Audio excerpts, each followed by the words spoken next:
आणि मग मुलं विचारतात, सर तुमचे व्हिडिओ का बरं आहे कमी युट्यूबला, इकडे तिकडे.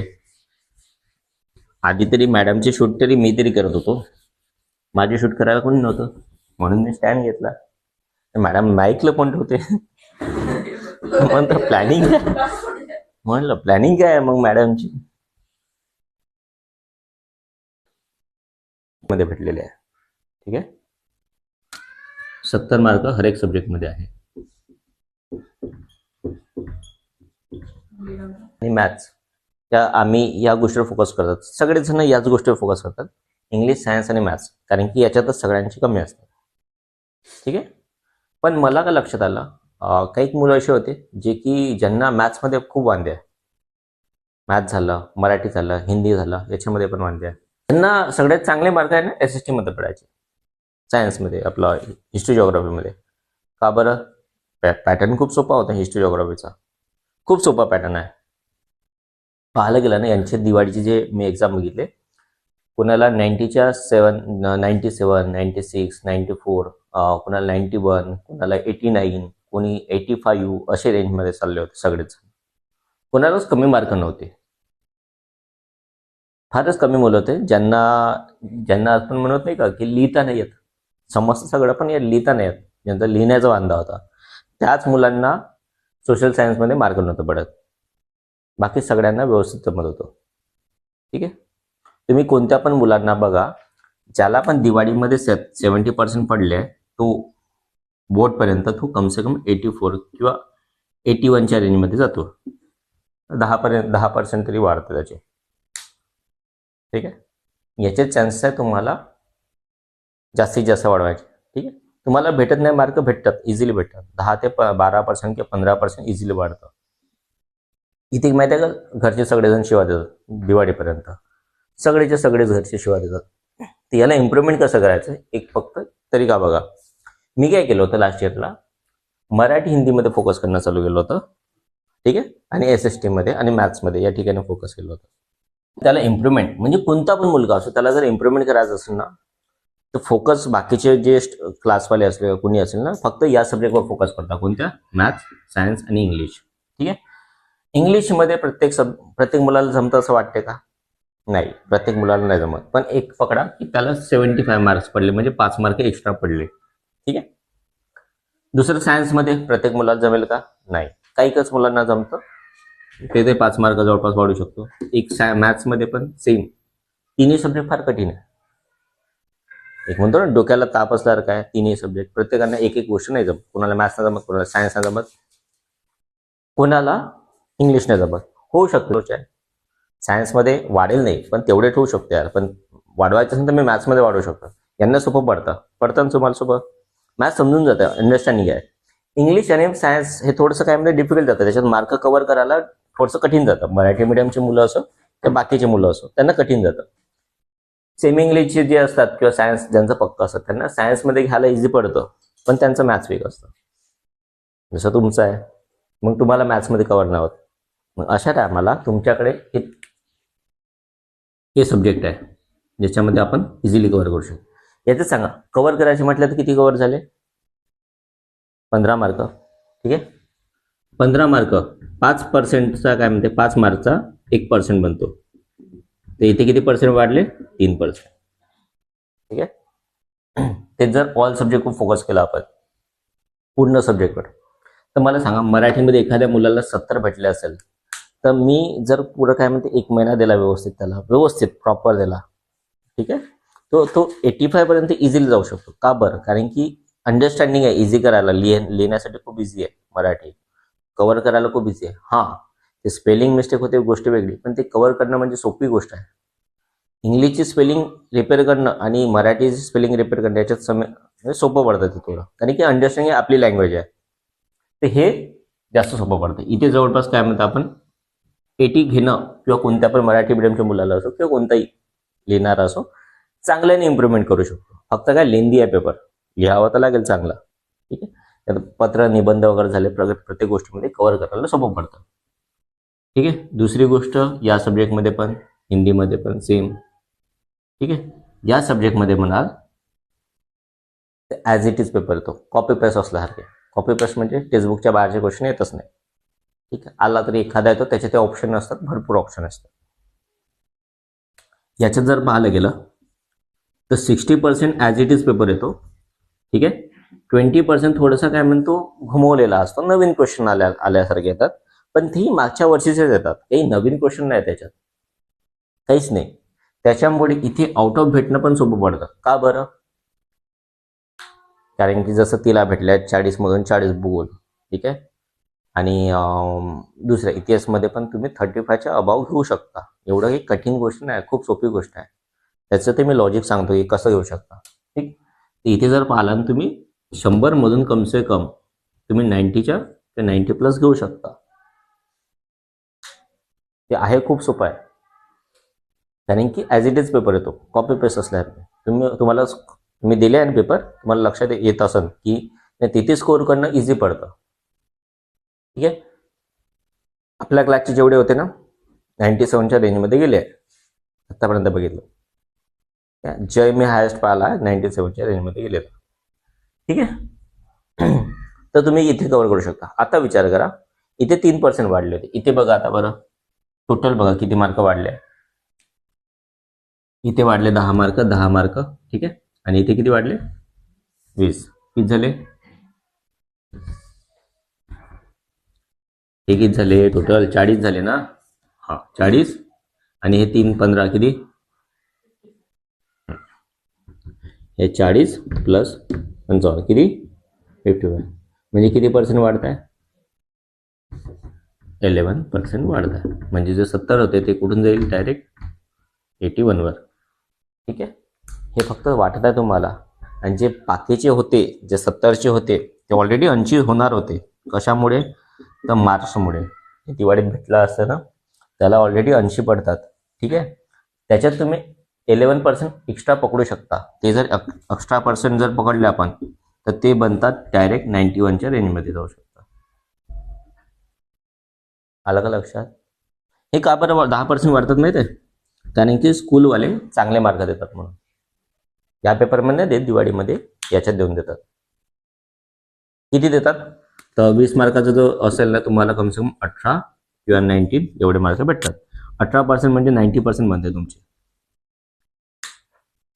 ठीक आहे, 20 मार्काचा पेपर असेल, 18 म्हटलं म्हणजे 90% आहे. तुम्हाला इथे फक्त 90 घ्यायचे आहे. आरामशी देतोय 90चा स्कोर, किंवा 90पेक्षा जवळपास जाऊ शकता, इझिली आहे. एवढं कठीण नाही आहे, फक्त तुम्हाला प्रॉपर लिहिता आलं पाहिजे असते. ठीक आहे, आता आपलं टॉपिक येते SSTचा. इतकं अंडरस्टँडिंग वाटत आहे? ठीक आहे, आणि हां, ज्या टायमाला तुम्हाला असं वाटत असेल की नाही खूप कठीण गोष्ट वाटत असेल, कठीण गोष्ट समजते ना, खूप कठीण म्हणजे नामुमकिन अशी, इम्पॉसिबल असलेली गोष्ट, त्या टायमाला काय करायचं? छोटे छोटे स्टेप करायचे असते. छोटे स्टेप म्हणजे काय? इथून 5 मार्क वाढले पाहिजे, इथून 2 मार्क वाढले पाहिजे, इथून 2 मार्क. ज्या ज्या गोष्टी पॉसिबिलिटी आहे ना, त्या गोष्टी पॉसिबिलिटी करून पाहायच्या. एक एक मार्क वाढून पाहिजे प्रत्येक ठिकाणी. ठीक आहे, कोणती पण असो, छोटी छोटी स्टेप करून पाहिजे, ज्या हर एक गोष्टीच्या तुम्ही अचीव करता. आता समजा तुम्हाला एक गोष्ट आहे जे की इम्पॉसिबल आहे, आणि क्वेश्चन पॅटर्न सिम्पल आहे. हा आहे क्वेश्चन पॅटर्न, सीधा सीधा क्वेश्चन नंबर सोडा. SST मध्ये टोटल चॅप्टर किती आहे? 9, आणि त्याचे दुसरे 5. ठीक आहे, टोटल चॅप्टर किती झाले मग? 14 चॅप्टर झाले आहे. ठीक आहे, या 14 चॅप्टरमध्ये फिलिंग द ब्लँक्स किती येते? टोटल 5. ठीक आहे, 5 कसे? ऐका सांग, ऐकून घ्या. हिस्ट्रीचे 3 आहे, राज्यशास्त्राचे 2. ठीक आहे, असे 2 मिळून काय म्हणते? 5 टोटल काय म्हणते? Filling the blanks. मला सांगा, टोटल 14 चॅप्टर आहे. फिलिंग द ब्लँक्स करायला पूर्ण चॅप्टरचे किती वेळ लागेल? 15 तास किंवा अर्धा तास? 15 मिनिट. ठीक आहे, 15 मिनिटात होईल ना 14 चॅप्टरचे फिलिंग द ब्लँक्स. ठीक आहे, रॉंग पेअर. ठीक आहे, किंवा चुकीचे स्टेटमेंट ओळखा, हे पण जमेल, 15 मिनिटात होऊन जाईल. त्याच्यानंतर ग्राफ किंवा फ्लो चार्ट बनवणं, माहिती आहे ना? फ्लो चार्ट ते पकडा, त्याला अर्धा तास पकडा. त्याच्यातले एक्स्ट्रा असतात, म्हणजे जे की आजपर्यंत तुम्हाला पेपर काय म्हणते याच्यातले नाही दिलेले आहे. कशात? फेसबुकमध्ये झाले किंवा स्वाध्यायामध्ये दिलेले नाही अशा गोष्टी तुम्हाला मी पाठवून देईल.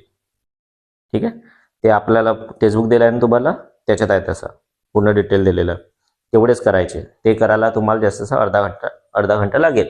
ठीक आहे, ते टोटल किती झाले? 1 घंटा. एका घंट्यामध्ये एवढे मार्क कव्हर होतात. याच्यापेक्षा बाहेरचं काहीच नाही विचार. ठीक आहे, किती मार्क झाले कव्हर एका घंट्यात?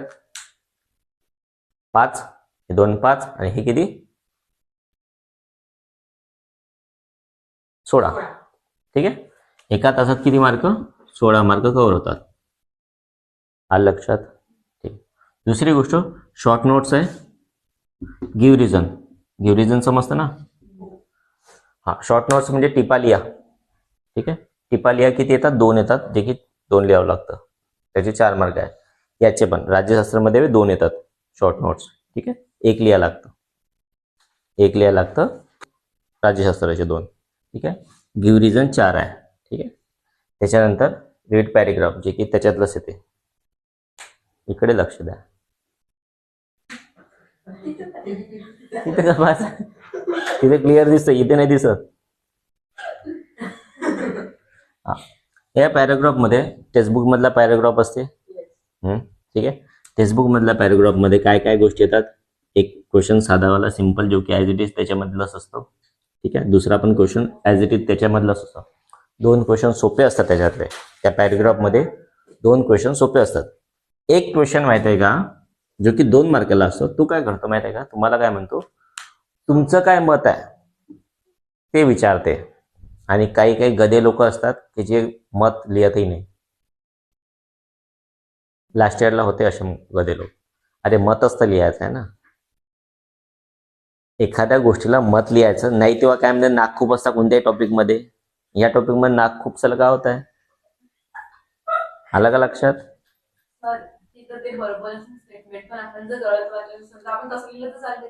चालते ना, तुम्हाला थोडी काय म्हणताय. अरे तुम्ही आन्सर जरी लिहिताय आणि तुमचं मत जरी लिहिताय ना, तरी तो तुम्हाला 1 मार्क देतेच. फक्त काय म्हणतात, तुमचं मत काय आहे ते सांगा. माणूस रस्त्याने जात आहे, काय मत आहे तुमचं, एवढं विचारलं. तुम्ही चांगले बोलू शकता, वाईट बोलू शकता, तुमचं मत आहे ते. 1 मार्क देतात तिथं बोर्डमध्ये. मी लास्ट टाइम सांगू थकलो रे, की म्हटलं तुम्ही लिहा ना बिंदास. शाळेचे लोक मार्क नाही देत तुम्हाला. का बरं नाही देत? कारण की त्यांचं माहिती कॉपी पेस्ट चालतं. मला ॲज इट इज जे विचारलंय ना तेच मला दिसलं पाहिजे. पण बोर्डवाले काय करतात, तुमचं मत आहे ना, तुमचं मत तुम्ही कोणतेही लिहू शकता ना. आता तुमचं काय मत आहे तेवढं सांगा. नाक खूपसा त्याच्यात बघा. थोडंसं झगड्यामध्ये जसं घुसता तसं याच्यात घुसा ना. जसं लास्ट इयरला आला होता पेपरमध्ये, तुम्हाला डॉक्टर APJ अब्दुल कलाम बद्दल आला होता टॉपिक. ठीक आहे, त्याच्यामध्ये तर तुमचं मत लिहा. त्याच्याबद्दल काय लिहाल? त्यांनी खरंच खूप चांगल्या गोष्टी केल्या असं सर लिहिलं असतं, मोकळे गेलं असतं. नाही, खुलं करून ठेवून देते बस. तू इकडे लक्ष दे ना येडे. ठीक आहे, हे लिहायचं. हे 4 नाही, ऍटलिस्ट तुम्हाला याच्यात 3 तरी मार्क भेटून जातात. 2 मार्काचं पॅरेग्राफ मध्येच असतात. गावाचं नाव, त्याचं गाव याचं विचारलेलं असतं. वाचायचं व्यवस्थित वाचा. पहिले पॅरेग्राफ वाचायचा, मग क्वेश्चन आन्सर वाचायचे. ठीक आहे, नाही तर काय करायचं, पहिले 2 क्वेश्चन वाचून घ्यायचे, मग पॅरेग्राफ वाचायचा. हे चालतं. पहिला आणि दुसरा क्वेश्चन वाचायचं, टाइम वाचतं. असं आहे. झालं हे. मग येतात आन्सर डिटेलमध्ये. ठीक आहे, याच्यात 3 क्वेश्चन महत्वाचे येते. ठीक आहे, आता याच्यातही काही क्वेश्चन आहे जे की ॲज इट इज राहतात. 3 क्वेश्चन मध्ये पहिला क्वेश्चन म्हणतो कार्ल मार्क्स बद्दल. ठीक आहे, हा नेहमी विचारतो. दुसरं मायकल फुको.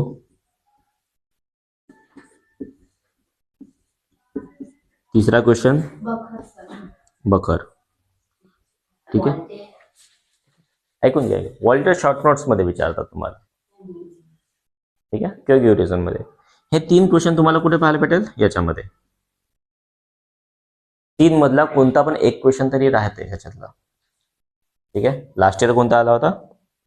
बखर आला होता. ते 3 क्वेश्चन करूनच जायचे, डोळे बंद करून जायचे. ठीक आहे, 3 क्वेश्चन येतातच. नाही आला तर याच्यामध्ये अजून एक येते मराठीवालं. मराठी चित्रकला. ठीक आहे, आलं का लक्षात? नाट्यरंग तो पण येऊ शकतो. ठीक आहे, बघा एवढे 4 टॉपिक करायचे. ऐका, हे एवढे 4 टॉपिक करायचे की 4 टॉपिक मधून कोणता पण एक येतो. याच्यातले 3 मार्क तर फिक्स असले ना. 2 क्वेश्चन लिहायला लागते. एक किती मार्काचा आहे? 3 मार्काचा. 3 मार्क तर भेटूनच जाईल याच्यात. ठीक आहे, म्हणून सांगतो की खूप सोपं आहे.